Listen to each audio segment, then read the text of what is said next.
서두에 격려하고 칭찬하죠. 그다음에 그들의 믿음에 가졌던 행동의 믿음의 역사, 또 사랑의 수고, 그들의 헌신들, 그다음에 그들의 마음이 하늘에 닿아 있죠. 소망, 그것 때문에 나그네 인생길 삶에 오래 참는 소망의 인내가 그들에게 가득했다. 그리고 그들을 칭찬하는데 오늘 8절 마지막 끝부분에 하니까 내가 할 말이 없다. 그래. 왜? 우리를 본받고 목회자를 본받고 주를 본받는 자가 되었다.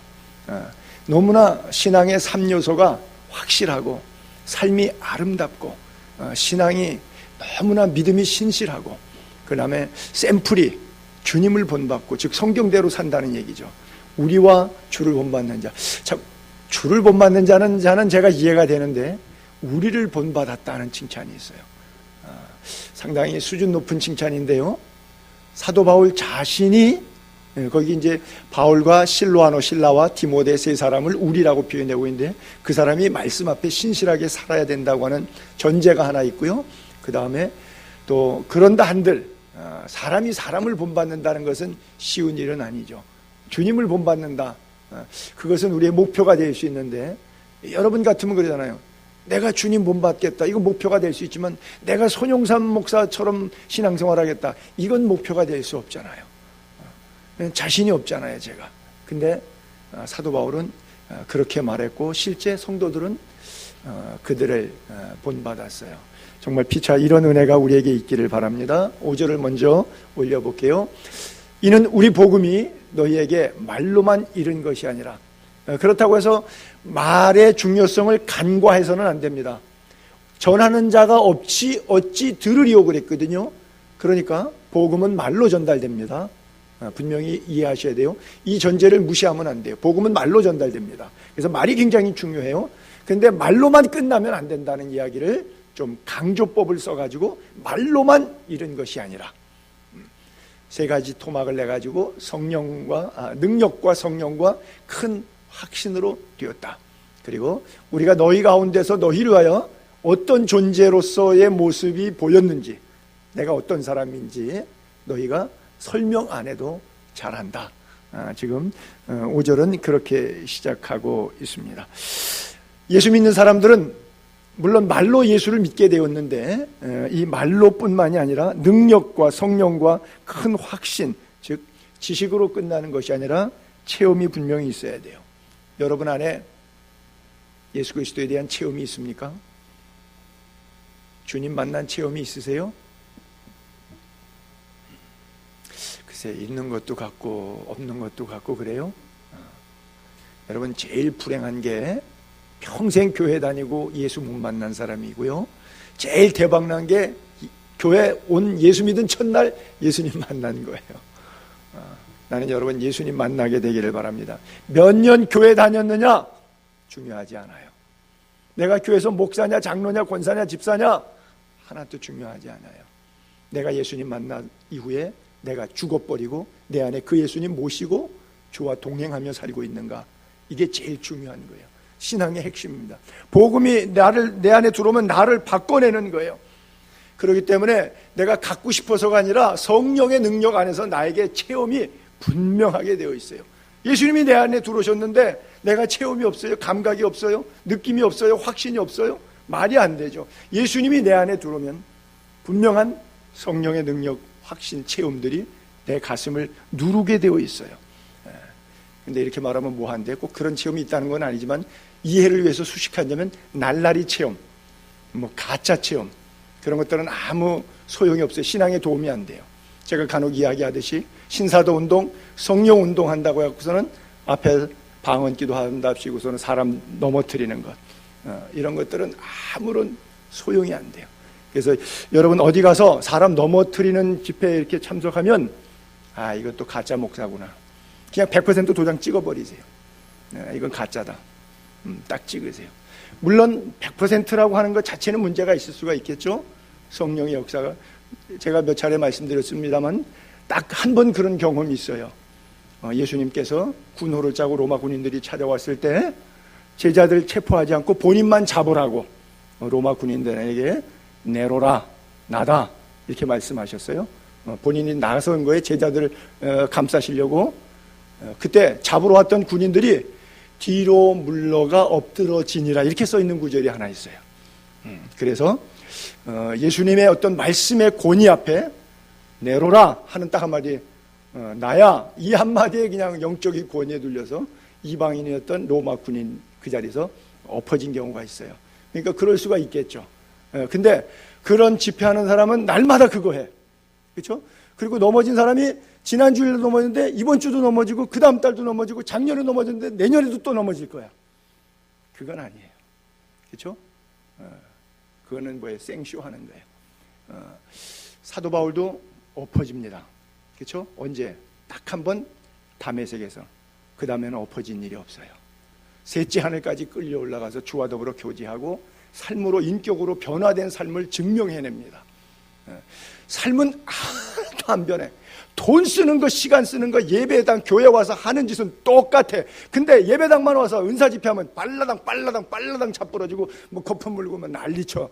그렇게 그 은사 체험하는 거래. 성령 체험하는 거래. 성령이 그렇게 어지러운 영이 아니에요. 그렇게 무질서한 영이 아니에요. 그 비인격적인 영이 아니에요. 훌러덩 자빠지다가 뇌지탕 걸릴 수도 있고요, 머리 다칠 수도 있고 관절 다칠 수도 있고, 치마 벗어져서 위로 올라가서 보기에 그냥 몰상스러운 그런 일이 있을 수도 있고요. 그건 바람직한 게 아니에요. 성령은 그렇게 역사하지 않습니다. 지식의 영과 함께 지혜의 영이 우리 속에 임할 때 성령은 무엇을 바꿔내냐? 우리의 인격을 바꿔내요. 늘 표현합니다만 꼭 기억하십시오. 우리들이 시간 쓰는 거 달라지고요, 돈 쓰는 거 달라지고요, 언어 표현 달라지고요, 삶의 인격의 전반에 주의 성령의 기름 부으심이 있을 때 그 사람은 새로워지게 되어 있어요. 그것이 능력이요, 성령의 역사요, 내 안에 주어진 분명한 체험인 큰 확신인 거예요. 이 체험이 예수의 교회 모든 성도인들에게 있기를 바랍니다. 그래야 예수 믿는 것이 힘이 있어요. 그렇지 않으면 답답해요. 우리가 능력이라고 하는 것은 뭐라 그래요? 두나미스라 그러죠. 두나미스라고 하는 헬라어를 능력이라고 하는데 거기서 영어에서 다이너마이트가 나왔다 그러죠. 뭐예요? 파괴하는 힘.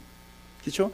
강팍한 나, 죄로 말미암아 어두워진 나, 캄캄한 내 인생에 성령이 두나미스, 다이너마이트 능력이 임하면 내가 깨져버려요. 그렇죠? 굴 뚫을 때 다이아몬드 해갖고 빵 폭파시켜서 굴 뚫지 않습니까? 강팍한 내 심령을 뭘로 뚫어요? 성령의 능력으로 뚫어요. 드나미스라 그러는 거예요. 그걸 다이너마이트라 그러는 거예요. 그걸로 빵 하고 나를 터뜨리는 거예요. 그렇죠?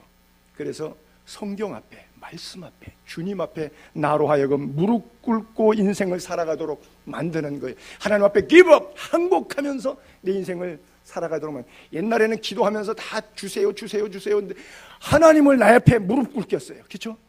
예수 그리스도를 내 앞에 무릎 꿇기는 거예요. 내가 원하는 소원을 다 들어주는 도깨비 방망이에요. 알라딘의 요술램프였던 지니 역할을 하는 거예요. 그러나 예수 믿고 보니까 그건 틀렸던 거예요. 내가 예수 앞에 무릎 꿇는 거예요. 내가 성경 앞에 무릎 꿇는 거예요. 내 인생이 예수의 인생으로 온전히 변화되는 거예요. 그래서 여러분, 내가 복음의 능력으로 성령 안에서 큰 확신이 있는 사람이라면 분명히 변화됐어요. 인격이 변화됐어요. 그런데 내 성질머리 하나 변화시켜내지 못했다 그러면 내 안에 있는 믿음은 가짜입니다. 성령의 능력이 인간 손용삼 하나, 성격 하나 바꿔내지 못하면, 인간 손용삼의 언어 하나 바꿔내지 못하면 내가 성령보다 센 거지. 그럼 아직은 내가 이기고 있는 거지. 성령이 나한테 지고 있는 거죠. 그렇죠? 성령 안에서 녹아나서 내가 없고 내 안에 예수만 살고 그리스도의 향기가 드러나면 그건 진정 그리스도의 사람이에요. 근데 내가 그리스도를 이기고 성령을 이기니까 내 고집이 성령, 능력, 말씀보다 더 강한 거예요. 그러니까 내가 이기는 거예요. 왜? 자아가 세니까. 성령이 지는 거예요. 여러분, 참복음, 진짜 복음, 능력의 복음은 인간의 자아보다 약하겠습니까? 강하겠습니까? 인간의 자아가 성령을 제어하겠습니까? 성령의 능력이, 복음의 능력이 인간의 자아를 제어하겠습니까? 다메섹 사건에서 나타났던, 그가 가졌던 율법으로는 흠이 없는 완벽한 로마의 시민권을 가지고 가말리엘 문화를 가지고 베냐민 지파였던 율법에 흠이 없는 사도 바울을, 그 자아를 깨트린 것이 복음의 능력이, 이게 드나미스라고 하는 거예요. 오늘 우리 안에 이것이 들어오기를 바랍니다. 데살로니가 교회 가서 복음을 전했더니 복음이 말로 전했는데 말로 끝난 것이 아니라 말잔치, 야 설교 잘한다, 은혜롭다, 지식과 지혜와 총명과 모략이 언어 속에 담겨서 나오는데 야 기똥차게 말쟁이다. 그러고서는 말잔치에 너무나 감동받는 것으로 끝나서 지식적 이해로 끝난 것이 아니라 그 말 속에 뛰어넘는 하나님의 능력이 담겨져 있고 성령의 권능이 담겨져 있고 사람 심령 속에 큰 확신으로 도장 찍히는 거예요. 성령의 인침받는 거예요. 이는 복음이 너희에게 말로만 이룬 것이 아니라 능력과 성령과 큰 확신으로 되었다. 데살로니가 교회 교인들 수준이 어떻습니까? 사도 바울이 볼 때 너무너무 이쁘고 너무너무 훌륭한 거예요. 복음이 저와 여러분 모두를 변화시킬 수 있게 되기를 바랍니다. 여러분, 모세가 나이 40살 되었을 때 바로의 공주의 아들이라고 하는 그런 멋쟁이 입장에서 이스라엘 민족을 해방시키려다가 결국 살인자밖에 안 됐어요. 그러나 40년이 세월이 더 지나고 나이 80이 되었을 때 아무것도 할 수 없, 하나님이 불러도 나 안 돼요. 혀가 짧아서 못 가요. 나는 힘이 없어서 못 가요. 아는 것이 없어서 못 가요. 못 간다고 할 때 하나님은 그를 부르셔서 사용하십니다. 왜? 공주의 아들이라고 하는 왕자의 힘으로 민족의 지도를 하는 것이 아니라 하나님의 지팡이로 민족을 지도해야 하겠기에, 성령의 능력으로 행하야 하겠기에 하나님의 사람은 하나님이 이렇게 바꾸어서 사용하시는 겁니다. 바울이 기고만장했지만 다메섹에서 깨집니다. 다메섹 이전과 이후의 삶은 너무나도 다른 삶이에요. 그래서 자신이 다메섹 사건을 통해서 간질환과 육체의 질환과 가시적 고통이 그 육체 속에 늘 머물러 있어서 3번씩이나 하나님, 남은 죽은 사람도 살려나고 드로아의 유두고 3층 위에서 떨어져 죽었는데 죽은 유두고까지 살려난데 주님, 왜 내 육체의 불편한 육신의 부분들은 왜 기도를 안 들어주시나요? 하나님 앞에 때를 쓰듯이 3번씩 기도했는데 그때 하나님의 음성을 듣습니다. 내 은혜가 내게 족하다. 깨달았어요. 약할 때 강함 주시는구나. 나로 하여금 자고하고 교만하지 않도록 내게 육체의 사탄의 가시, 육체의 가시를 주셨구나. 그가 깨닫게 되었어요. 그 인생이 변화되었어요. 우리에게도 이런 변화가 있게 되기를 바랍니다. 그래요. 호언장담하고 예수님의 수제자라고 그렇게 뻐기고 좋아하고, 베드로가 예수님 가는 데마다 쫓아다니고 마지막 겟세마네 동산에도 목숨을 걸고 따라가겠다고 큰 소리 빵빵 쳤지만 그날 밤 3번씩 부인합니다. 그리고 부활한 주님을 2번째 만났지만 3번째는 어디서 만나요? 낚시질 하다가 만나요. 갈릴리 바다 옛생활로 다시 돌아갔어요. 예루살렘을 떠나지 말고 몇 날이 못 되어 성령을 받을 것이라 약속하신 거 다 잊어버리고 부활한 주님을 처음 만나고 2번째는 여드레 만에 디두모 도마 때문에 또 한 번 나타나셨어요. 그 도마까지 같이 데리고 어디로 가요? 120km 북쪽에 예루살렘에서 갈릴리로 올라가서 거기서 투망질하다가 요한복음 21장에 물고기 큰 거 153마리 잡을 때 다시 또 주님을 만나지 않습니까? 정신 못 차리는 베드로, 예수님을 3년씩 쫓아내도 우리처럼 그냥 믿은 게 아니라 예수님과 동거동락하고 온 기적을 다 체험하고 모든 좋은 것들은 주와 함께 했던 그 베드로가 부활한 주님을 2번씩 만나고도 정신 차리지 못하고 옛생활로 돌아가요. 빠꾸 계속 뒤로 가요. 우리들의 신앙생활이 성령의 능력을 체험하지 못하면 그와 같습니다. 그로부터 열흘 이후에 40일 만에 부활 승천하시고 열흘째 되는 날 성령이 임했어요. 성령 받은 베드로는 십자가를 거꾸로 집니다. 피가 거꾸로 솟듯이 남은 생에 그가 유혈이 낭자하게 피를 흘린다 할지라도 예수 그리스도의 복음의 십자가를 내 육체에 남은 고난을 채우겠다고 하는 확신으로 바울과 베드로가 의연히 일어서서 1세기 교회의 지도자들로 살아갑니다. 얼마나 많은 영혼들을 구원해내는지 몰라요. 예수를 부인하던 자가 예수를 위해서 십자가에 거꾸로 지는 자리에 갈 수 있는 것이 어디에서 왔습니까? 자신의 능력이었습니까? 말로 성경 공부해서 되었습니까? 제자 훈련 받아서 했습니까? 예배 참석해서 목사님 설교를 들어서 가능했었습니까? 무엇으로 가능했습니까? 성령의 내주하심으로 가능했어요.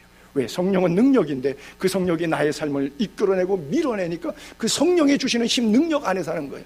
내 힘으로 물질 봉사한 게 아니라, 내 힘으로 건강 봉사한 것이 아니라, 내 힘으로 주를 향해서 충성하고 내 힘으로 구제하고 선교한 것이 아니라 성령이 임하셔서 내 안에 나로 하여금 행할 수 있는 힘과 권능을 주셨기 때문에 행한 거예요. 즉 내가 한 것이 아무것도 없어요. 마지막 날 우리가 죽도록 충성하고 무릎 꿇고 주 앞에 심판대에 섰을 때 뭐라고 고백한다고요? 주여, 무익한 종이오니 마땅히 행할 일을 행한 것뿐이로소이다. 주님께서 우리를 착하고 충성된 종이라 일컬어 줄 거예요. 이것이 복음의 능력을 아는 자의 삶입니다. 여러분, 복음의 능력은 주여 고난이 오지 않게 해주세요라고가 아니라 고난이 와도 고난을 이길 수 있는 힘을 주세요입니다. 여러분, 예수님께서 겟세마네 동산에서 기도할 때 이 쓴 잔을 하실 수만 있으면 내게서 옮겨 주십시오. 그러나 내 뜻대로 마옵시고 아버지의 뜻대로 하옵소서. 뜻이 하늘에서 이루어진 것처럼 땅에서도 나에게도 적용돼서 그대로 이루어지게 하옵소서라고 할 때 십자가를 의연히 칠 수가 있었어요. 십자가를 피하고 싶지만 십자가를 피하게 하는 것이 성령의 능력이 아니라 십자가를 능히 질 수 있는 능력이 바로 성령의 능력임을 믿게 되기를 바랍니다. 여러분들의 삶 속에 찾아오신 하나님의 음성, 하나님의 말씀, 성령의 권능이 여러분들의 삶을 그렇게 이끌어가게 되기를 바랍니다. 다윗이 고백합니다. 내가 말씀을 깨닫지 못할 때는 그릇 행하였더니 내 고집대로 살았단 말이에요. 내 생각대로 살았단 말이에요. 내가 말씀을 깨닫지 못할 때는 그릇 행하였더니 이제 고난을 통해서 내가 주의 율례를 깨닫게 되었다. 하나님의 섭리를 깨닫게 되었다. 그렇다면 고난은 뭐예요? 축복이지요. 고난은 축복이었던 거예요. 우리에게 때때로 다가오는 험산줄령과 같은 고난과 역경과 파도와 같은 풍랑이 우리를 더 경건하게 만들고 하나님 앞에 내 신앙을 돌아보며 더 체험적인 큰 확신으로 서게 만든다는 것 꼭 기억할 수 있게 되기를 바랍니다. 주님 뜻대로 살기로 했네, 뒤돌아서지 않겠네 하는 믿음. 여러분, 탕자가 만약에 고난을 받지 않았다고 생각해 보십시오. 그의 남은 생애는 끔찍한 겁니다. 그러나 탕자가 고난을 받았기 때문에 아버지의 품에 돌아올 수 있었어요. 그렇다면 탕자의 고난은 저주가 아니라 축복이었던 것이죠. 오늘 이 시대를 살아가는 우리에게도 마찬가지예요. 우리가 흔히 그런 비유를 많이 쓰죠. 영롱하고 아름다운 진주, 그렇죠? 조개 속에서 조개가 돌아다니면서 음식을 먹다가 보니까 모래가 들어오는데 그 모래 알갱이들이 자기 살에 들어와갖고서는 살을 여미는 아픔과 고통이 있겠지만 그것을 또 생기고 위에 그를 쏟아갖고 생기고 하다가 이것이 한 5년 정도만 지나면 말할 수 없이 값진 영롱한 진주가 나온다고 그래요. 그러나 정작 고통의 세월이었겠죠. 여러분, 어떻게 그 모래 알갱이가 그 아름다운 영롱한 진주가 될 수 있어요? 그 과정 속에는 시간과 함께 고통이 담겨져 있는 거예요. 시간과 고통의 결정체가 바로 영롱한 진주였던 것처럼 우리의 신앙도 마찬가지 아니겠습니까? 그리스도 안에서 빛나기까지 때때로 하나님께서 고난이라고 하는 무기를 사용할 때도 있으니까 고난을 재해석하는, 은혜로 받아들이는 겸손한 신앙이 있게 되기를 바랍니다. 복음 때문에, 이 거룩한 복음 때문에 데살로니가 교회 교인들은 너무나 많이 변화되었어요. 주 안에서 주님과 동행하는 삶을 살았어요. 여러분, 수련회 다녀오신 분들, 제가 숙제 내드린 거 지금 늘 실천하시는지 모르겠는데 아침에 눈 뜨면 뭐 하시라고요? 주님 생각하시라고. 아침에 딱 눈 뜨면 오늘 누구 어디 가야 되는데, 누구 만나야 되는데, 뭐 계약건 있는데, 누구 줄 거 있는데, 받을 거 있는데, 만날 거 있는데, 가야 되는데, 아침에 눈 뜨자마자 그거 생각하지 마시고, 그거는 기도하는 가운데 주님께 하려시고, 눈 딱 뜨자마자 십자가의 주님을 연상하세요. 주님을 묵상하세요. 그리고 주님께 기도하세요. 오늘도 나에게 새 생명 주신 하나님 감사합니다. 눈 뜨자마자 주님, 내 생명, 나에게 생명 주신 24시간 주님과 동행하는 습관이 여러분 몸속에 배게 되기를 바랍니다. 아마 수련회 다녀오신 분들 이제 습관 되셨죠? 꿀 잡수셨네. 먹든지 마시든지 살든지 죽든지 하나님의 영광을 위해서 주를 기쁘시게 하는 자, 이것이 우리의 삶의 목표가 될 수 있게 되기를 바랍니다. 성령은 능력이에요. 성령의 능력은 갈라디아서 6장 22절로 23절에 나온 것처럼 사랑과 희락과 화평과 오래 참음과 자비와 양성과 충성과 온유와 절제와 같은 9가지 아름다운 열매들을 주렁주렁 맺는 거예요. 천국감이 12가지 열매가 주렁주렁 다달이 맺히는 것처럼 우리의 삶의 인격 속에서 이미 성령이 오니까 마음에 천국이 임한 거예요. 이미 저 천국 가기 전에 내 육신의 삶에 있어서 심령의 천국이 임해서 나타나는 성령의 아름다운 열매들이 하나님의 능력으로 우리를 새롭게 하고 강하게 하는 거예요. 그 은혜 안에 거하게 되기를 바랍니다. 이 맛을 날마다 볼 수 있게 되기를 바랍니다. 그래요. 그리고 끝부분에 보면 어떤 사람이 된 것을 너희가 아는 바와 같다, 그런 말이 있잖아요. 우리가 너희 가운데 너희를 위하여 어떤 사람이 됐냐.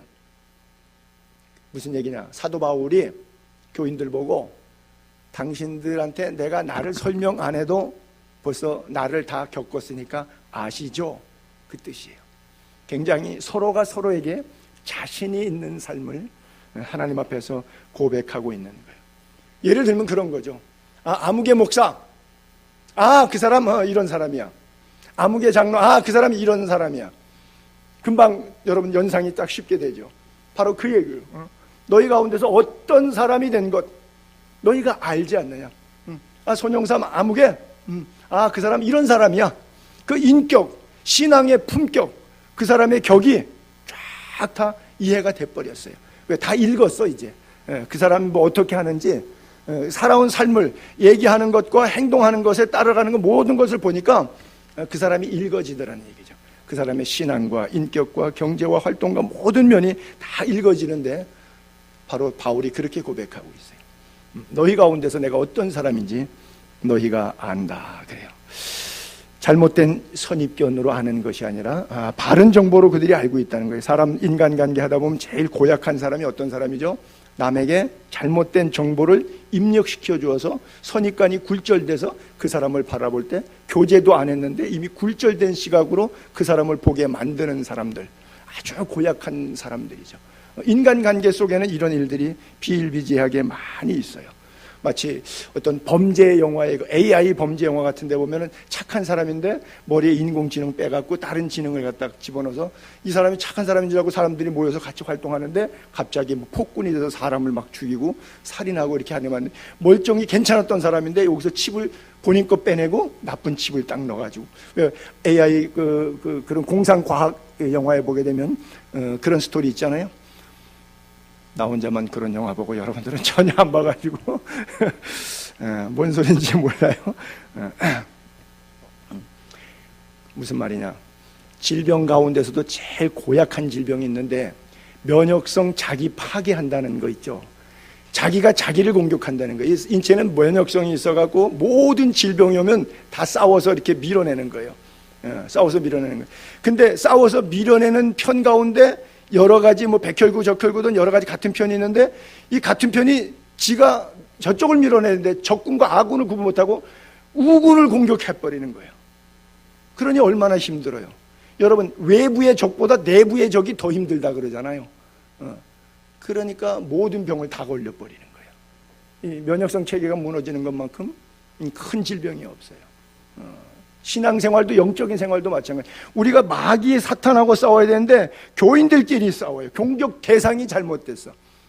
믿음의 식구들끼리 서로 싸우는 거예요.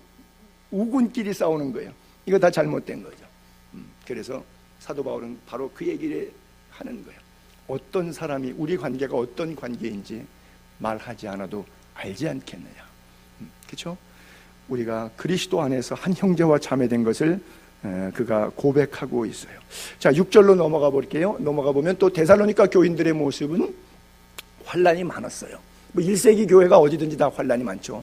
또 너희는 많은 환난 가운데서 그 환난이 많은데도 말씀을 기쁨으로 받아, 성령의 기쁨으로 말씀을 받아 우리와 주를 본받는 자가 되었다 그래요. 당시 데살로니가 로마 제국의 지배를 받고 있었고요. 마케도니아 지역의 수도였기 때문에 아주 그 읍장들이 다 넌크리스찬들이에요. 모슬렘 국가에 사역하는 게 힘든 게 거기 대통령이나 지도자들이 전부 다 샤리아라고 하는 모슬렘 율법으로 사람을 대하니까 국법보다 종교법이 더 상해갖고 선교사들이 굉장히 애를 먹는 것 아니겠어요? 똑같이 데살로니가 지역의 통치 기능 구조 자체가 그렇게 되어 있었기 때문에 아주 선교사역에 힘들었고 신앙생활하는데 그들이 어려움이 있었어요.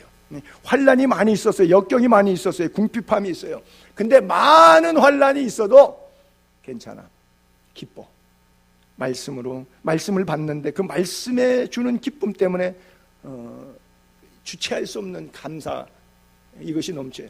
여러분, 만약에 복음과 함께 고난을 받으라 이런 말을 했을 때 현대 교회에 오늘 우리들에게 복음과 함께 고난을 받으라 그러면 복음 예수 믿고 구원받아서 기도하는 대로 응답됐고 다 시온에 데려가려서 다 잘되고 평탄하고 자식도 잘되고 사업도 잘되고 뭐든지 다 잘되고 복음이 들어와서 그 능력이 나를 살게 해주는 능력이 돼야 되는데 복음과 함께 고난을 받으라. 그러면 좀 예수 믿을 때 뭐 여러분들 정도의 수준이 되면 당연히 이해가 쉽게 되지만 초신자들에게 이게 먹히겠어요? 데살로니가 교회 교인들은 다 초신자들이고 불신자들이고 이방인들인데 이런 사람들에게 이런 말씀이 맥히겠어요? 복음과 함께 고난을 받으라 그러면. 그런데 사도 바울은 과감하게 복음의 능력에 관해서 그들에게 설명하고 때로는 그 복음 때문에 우리가 고난받을 수 있음을 가르쳤어요. 그러니까 고난이 와도 복음을 받았을 때 이미 복음과 함께 고난받을 수 있는 준비가 됐으니까 많은 환난 가운데 살았지만 성령의 기쁨으로 말씀을 받는 거예요. 하나님의 말씀을 말로만 받는 것이 아니라 능력으로 받는 거예요. 그리고 삶으로 실천할 수 있는 힘이 그들 속에서 나오는 거예요. 우리가 오전 시간에도 우리가 찬양 불렀지만 그랬잖아요. 주님의 마음을 본받는 자, 그 마음에 평강이 찾아오면 험악한 세상을 이길 힘이 하늘로부터 임함이니라. 그렇죠? 험악한 세상을 이길 힘, 환난과 역경을 이길 힘, 하늘로부터 임함이니라. 주님의 마음 본받아 살면서 그 거룩하심 나도 이루리. 나도 그렇게 거룩하게 살겠다. 내가 거룩하니 너희도 거룩하라. 내가 온전하니 너희도 온전하라 말씀하신 대로 살겠다라고 하는 것이죠. 그리고 우리와 주를 본받은 자가 되었다 그래요. 목회자에 대한 존경심이 그들에게 그대로 드러나고 있는데 현대는 목회자들이 존경을 받지 못해도 자업자득이죠. 뭐 그렇게 되었으니까요. 존경받을 만한, 옛날에는 목회자가 아니라 선생님이라고 해도 세상 지식을 가르쳐주는 사람이 아주 옛날 이야기입니다. 뭐 그렇다고 아주 옛날에는 뭐 제가 소실적이니까요. 훈장의 그림자도 안 밟는다 그랬어요. 왜? 나를 가르쳐 주시는 분이니까. 세상에 썩을 육체의 지식을 가르쳐주는 어르신도, 훈장님도, 선생님 그림자도 안 밟는다 그랬어요. 근데 영을 영생하도록 살려주는 목회자가 어떤 대접을 받아야 마땅하겠어요? 근데 지금 이 시대는 왜 그렇게 되었죠? 저를 포함해서 전부 다 싹군 목사가 되었기 때문에 그렇죠. 참 가슴 아픈 현실이 되었는데, 저 데살로니가 교회 교인들은 자기에게 영원한 생명의 복음을 준 그 사도 바울을 볼 때 본받고 싶은 거예요. 그가 고난을 당하면 나도 고난에 동참하고 싶은 거예요. 그가 받을 영광의 몫을 바라보기 때문에 그가 고난 당할수록 십자가가 커지고 면류관이 커진다는 것을 이야기해 줬는데 이게 믿어지는 거예요. 여러분, 예수님 따르면 예수님처럼 인자는 머리 둘 것도 없다 뭐 이러면 따르고 싶겠어요? 그런데도 바울이 원색적인 복음을 전하는 거예요. 예수 믿어서 고난을 당한다 그러는데도 따르는 거예요. 그러니까 환난이 와도 역경이 와도 시험이 와도 시련이 닥쳐도 당연하게 받는 거죠. 얼마든지 내가 예수 믿고 경건되이 살자고 하면은 내가 환난과 역경 오는 거 당연하다 그렇게 생각하고 받은. 그러니까 사도 바울이 고난을 당해도 그럼 너무 멋있어 보이는 거예요. 그래서 사도 바울을 본받고 또 주님의 십자가를 본받고 십자가와 고난을 본받자. 이것이 데살로니가 교인들이 어떤 의미에서는 목표와 같이 되었어요. 여러분들의 생애 가운데서도 주님을 본받고, 정말 제가 목회하면서 여러분들에게 여러분 저를 본받아 저처럼만이라도 예수를 믿어주세요라고 말할 수 있는 단계까지 갔으면 참 좋겠어요. 여러분, 근데 사실은요, 높은 자가 낮은 자를 섬기는 것과 낮은 자가 높은 자를 섬길 때 이 비율에 있어서, 그래서 낮은 자가 높은 자를 섬기면 그건 당연한 거예요. 그렇죠? 근데 높은 자가 낮은 자를 섬겨주면 이게 대단히 훌륭해 보여요. 예수님이 우리를 섬겼던 것처럼, 그렇죠? 사도 바울이 데살로니가 교회 교인들을 섬겼던 것처럼. 제가 2004년도에 아테네 올림픽을 할 때 하루 일당 100만 원씩 받고 한 주간 동안은 그 SBS 윤생 회장 내외를 모신 적이 있었는데, 벤츠 리무진 이렇게 빌려가지고, 리무진 그때 하루에 한 750유로씩 주고 빌렸어요. 그 당시 돈으로 1800대 1 비율로 요즘은 환율이 1300대 1인데 유로가 1800대 1이었어요. 그러니까 750유로니까 뭐 100 몇십만 원 돈 되는 거죠. 하루 렌트카 하는데. 그리고 저를 하루 운전수하고 통역요원으로 코디로 고용하는데 100만 원씩 주고, 그러니까 하루에 250만 원씩 소비하는 거죠. 그 양반은 움직이는데. 뭐 그 양반 수준에서는 그건 뭐 큰 돈도 아니죠. 근데 저한테 부탁을 해요. 목사님, 아테네에서 제일 좋은 식당 150명 정도 들어갈 수 있는 레스토랑 하나 예약해 주세요. KBS, MBC, SBS 3사 방송 취재 온다고 아테네에 봉사 왔으니까 기자단들 수고하는데 내가 저녁 식사 한번 쏘겠습니다. MBC 사장도 오고 KBS 사장도 왔는데, 사장들은 4년의 임기가 갈리는, 그냥 그거는 월급쟁이고, 자기는 사장도 데려오고 회장이니까 자기는 이건 오너기 때문에 SBS 회장은 죽을 때까지 안 뺏기는 입장이잖아요. 자기는 개인 비즈니스잖아요. 그러니까 자기가 식사를 대겠다는 거예요. 그래서 식당을 제가 빌려서 현지 식사를 하는 식당을 빌려가 예약을 해가지고 150명 좌석에 다 초대해서 갔어요. 근데 나보고 헤드 테이블을 4명 좌석을 해달래요. 4명 좌석을 만들어 드렸어요. 그랬더니 우리 내외를 자기 내외랑 함께 헤드 테이블에 앉히는 거예요. 이유는 뭐냐? 우리가 150명 식사하는데, 파티하는데 목사님이 계신데 우리가 축복기도 안 받고 밥 먹으면 되겠느냐? 여기 와서, 그분이 예수 안 믿는 사람이에요. 예수 믿는 사람이면 뭐 당연히 이렇게 느낄 수 있겠죠. 뭐 예수 믿는 장로님이다 그럼 목사님에 대한 예우, 뭐 상식적인 생각에서 이해할 수 있어요. 근데 이분 예수 안 믿는 분이에요. 근데 그렇게 테이블을 셋업하게 하고 올라오시라 그러고 위하여 건배 뭐 하고 뭐 다 하시는데, 식사하기 전에 우리 목사님 축복기도 받고, 그래야 여러분 뭐 한 달 동안 여기서 일하는데 사고 나지 않고 잘 할 수 있다고. 갑자기 제가 약간 무당이 된 느낌이었어요, 그날. 내가 두고두고 마음속에 그걸 하나 배움이 있어요. 나는 그 양반이 고용된 운전수 통역 요원이에요. 그냥 하루에 그냥 일당 100만 원씩 받고 그냥 고용된 일꾼에 불과해요. 그 돈 많은 사람한테서 아무것도 아닌 사람이에요, 내가. 그렇죠? 자기 헤드 테이블에 운전수를 올려갖고 앉히는 그런 사장님들, 회장님들 혹시 보셨습니까? 그것도 엄청난 대기업인데. 누가 훌륭한 거예요? 그러면 그런 헤드 테이블에 올라간 손영삼이라고, 손영삼 운전수가 훌륭한 거예요? 아니, 그러면 SBS 윤세영 회장님이 훌륭하신 거예요. 이 질문은 해서 뭐래? 자괴감만 느끼는데. 우리 교회도 밥 먹고 청소하면 우리 목사하고 전도사들은 다 놀아. 그리고 우리 장로님, 집사님들이 그저 의자 날르고 청소하고 쓰레기통 비우고 뭐 마포질하고 그래요. 우리 교회는 된 교회야, 훌륭한 교회야. 교육자들은 왔다 갔다 하고 구경만 하고 안 해. 우리 이제 목사님, 오늘은 또 어떻게 목사님 사모님들이, 내가 보니까 전도사님 사모님들이 좀 설거지 하시더라고. 그리스도 안에서 우리가 서로 섬길 수 있다면 그 섬김이 내가 이런 하찮은 거나 해야 돼 라고 하는 마음으로 하는 사람도 있고, 정말 기뻐서 이것이 주님을 섬기는 거라고 생각해서, 이것이 주님을 본받는 거라고 생각해서 공동체를 섬기고 목사를 섬기는 것이, 집사를 섬기는 것이 곧 주님을 섬기는 것이라고 하는 마음으로 기쁨으로 했던 데살로니가 교회. 이게 되는 교회예요. 그렇죠? 부흥되는 교회, 은혜로운 교회, 하나님이 함께 하시는 교회, 하나님의 성령이 그들에게 마음에 부음받은 그런 교회의 모습들이에요. 얼마나 아름다운 성숙한 모습인지 몰라요. 여러분, 데살로니가 교회가 얼마 동안 제자 훈련을 받고 몇 년 동안 바울에게 훈련을 받았기에 저렇게 성숙한 모습으로 잘 자랐을까? 여러분, 사도행전에 보게 되면 그 데살로니가 교회에 대한 이야기가 사도행전 17장 1절부터 4절까지 보게 되면 이렇게 나와요. 빌립보에서 암피볼리와 아볼리온을 떠나서 데살로니가로 갑니다.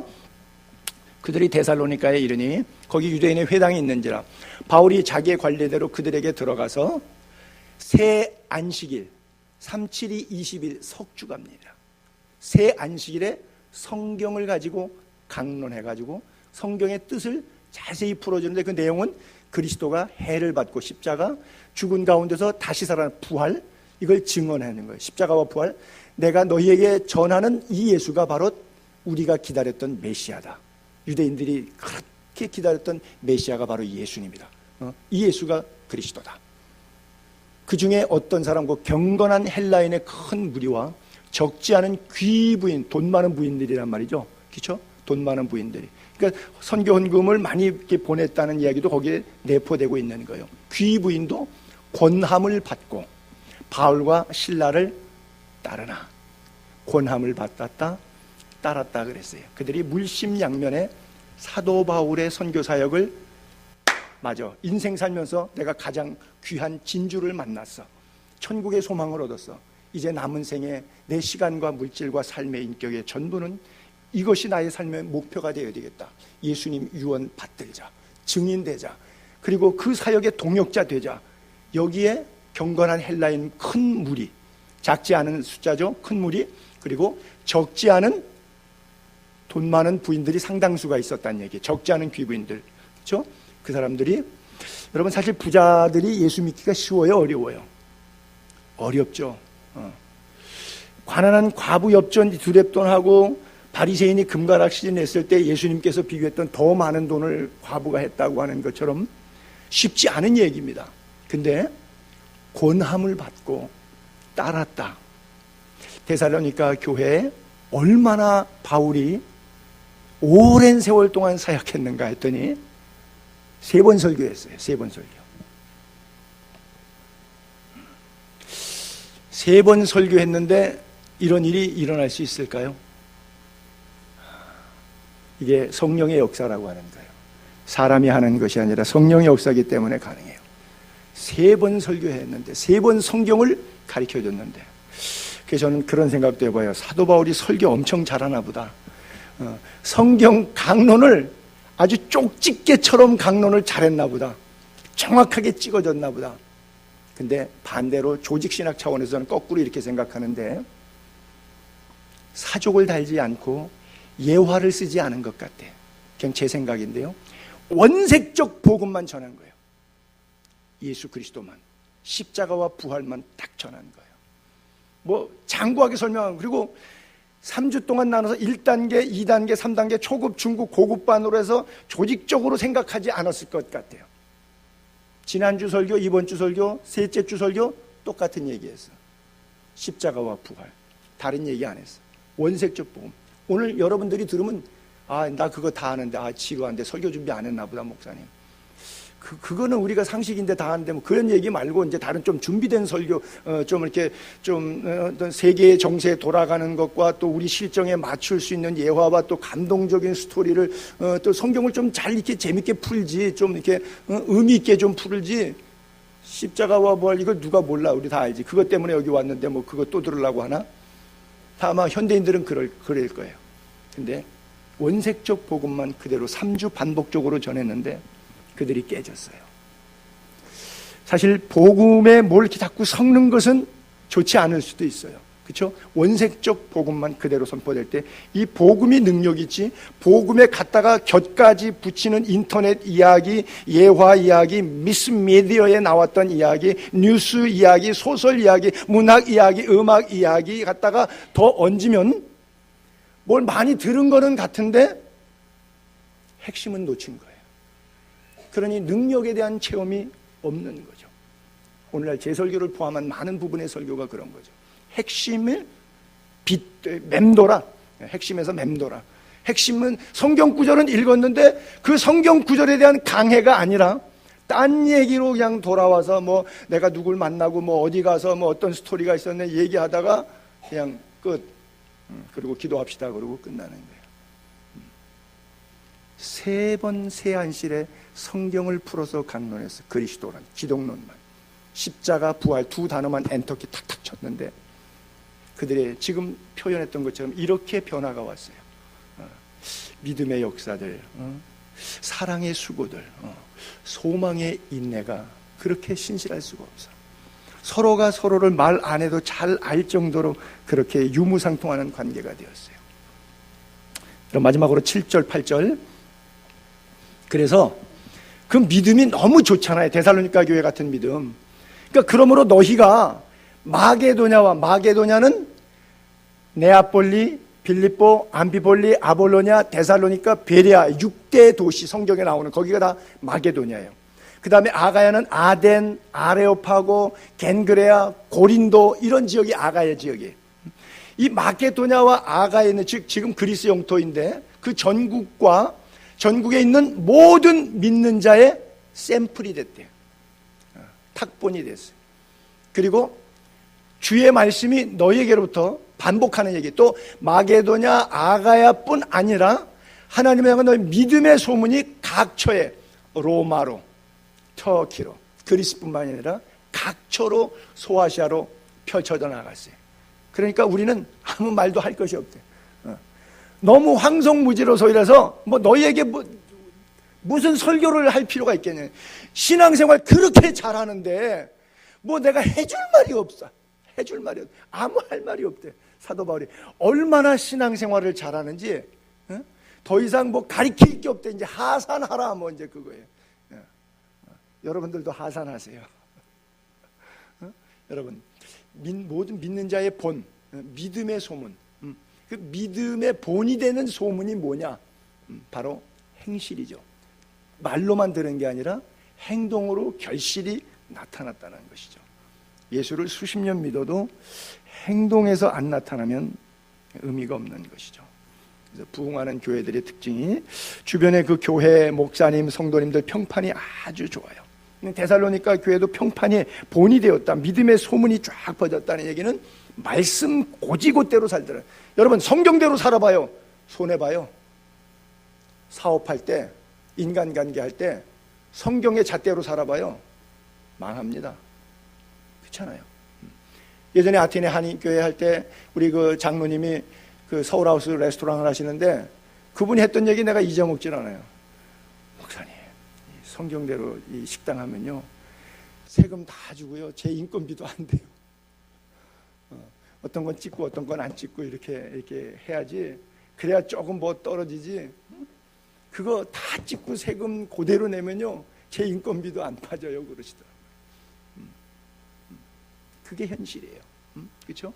근데 데살로니가 교회 교인들은 자기가 손해를 봐도 이 땅에 영원히 살 사람이 아니고 저 땅에서 살 삶이 영생이기 때문에 비중의 삶을 저기다가 뒀어요. 그러니까 소망의 인내라고 하는 거예요.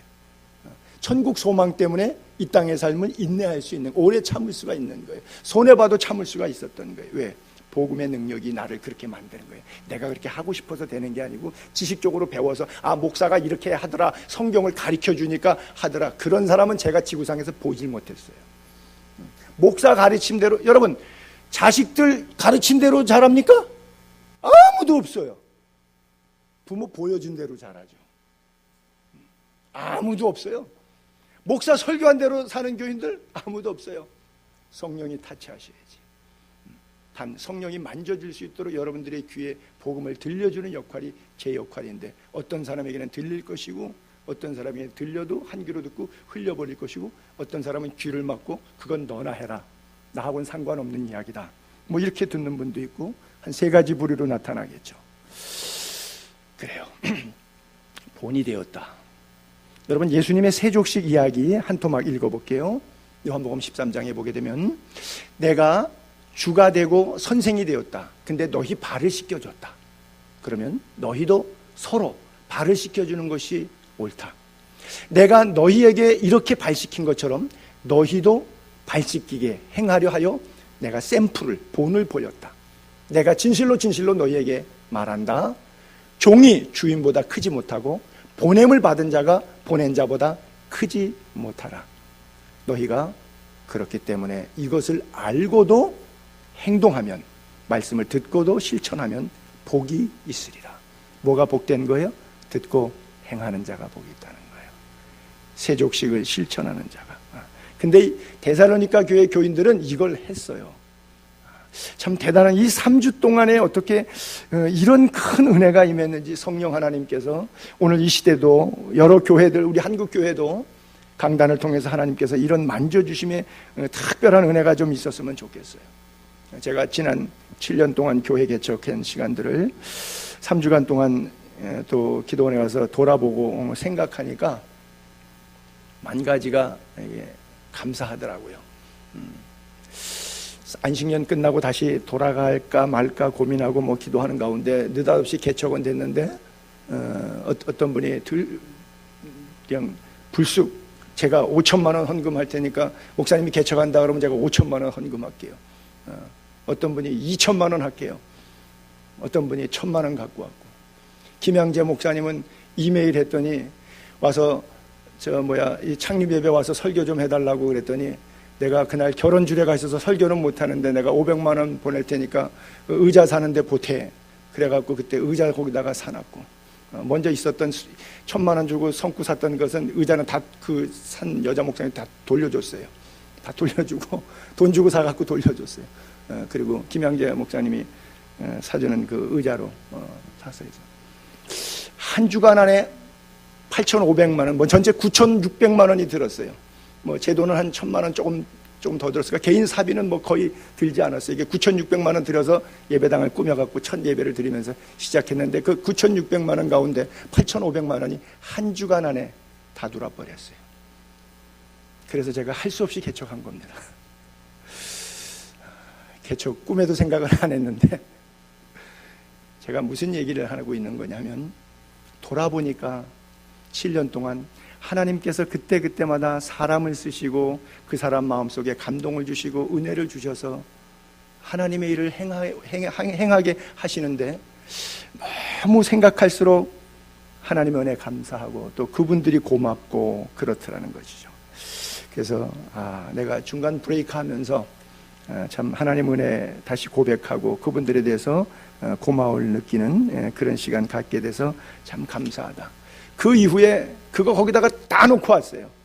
우리 몸만 빠져나왔다고. 그렇잖아요. 다 주고 왔어요.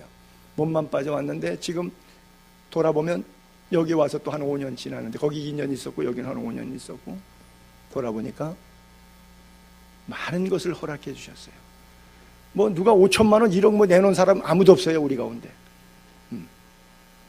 그런데도 여러분들의 호주머니에서 개미처럼 조금씩 모아졌는데, 그래도 뭐 이거 은행 거지만 그래도 여기서 이사 가지 않고 당분간은 이사 안 가고도 살 수 있을 만큼 이렇게 예배드리고 모든 움직임에 있어서, 그리고 제가 자랑하는 것으로 오해하지 마세요.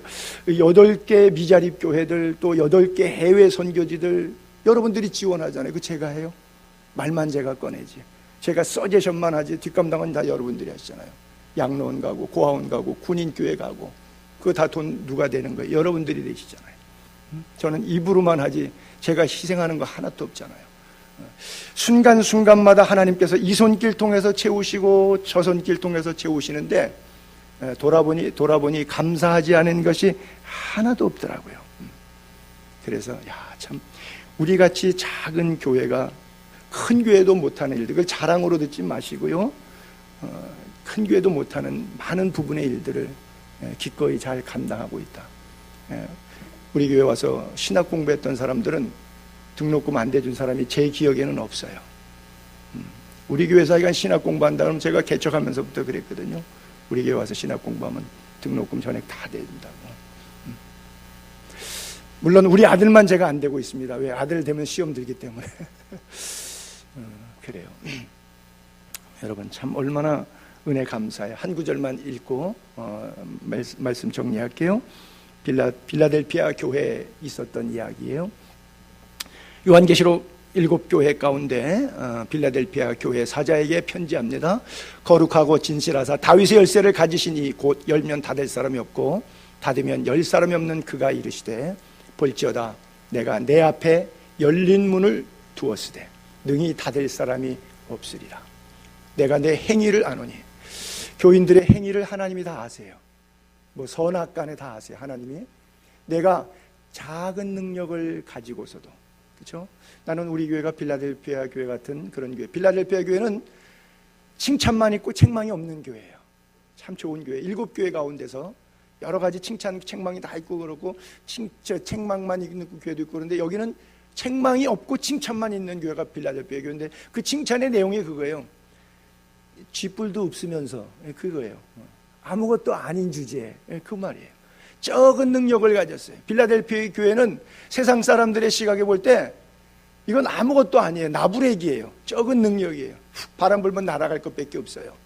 근데 내 말을 지키며 뭐예요? 성경대로 살았다는 거예요. 말씀대로 살았다는 거예요. 말씀을 지켰어요. 그 다음에 내 이름을 배반하지 않았다. 끝까지 복음과 함께 살아왔다는 거예요. 마지막 순간까지. 여러분, 마지막 최후에 웃는 사람이 진짜 웃는 거예요. 믿습니까? 마지막에 웃는 사람이 진짜 웃는 거예요. 여러분, 복음은 계속 전파되어야 됩니다. 그렇죠? 계속해서 복음이 수답되면, 교회가 복음을 증거하기 위해서 공동체로 모였는데 복음을 증거하지 않으면 교회는 썩습니다. 그리고 성령이 소멸됩니다. 그리고 우리끼리 싸워요. 돈이 혹시 몇 푼 있으면 그 돈 몇 푼 때문에 싸워요. 제가 방문했다고 하는 부정적인 부흥 안 되는 교회에 가보니까 그 건물이 200억이라 그래요. 그 200억 때문에 부자지간에 싸움이 났어요. 있을 수 없는 일들 아니겠습니까? 교회를 건물로 보고 그리스도의 몸으로 보지 않기 때문에 이런 일들이 있어요. 자, 우리 찬송 한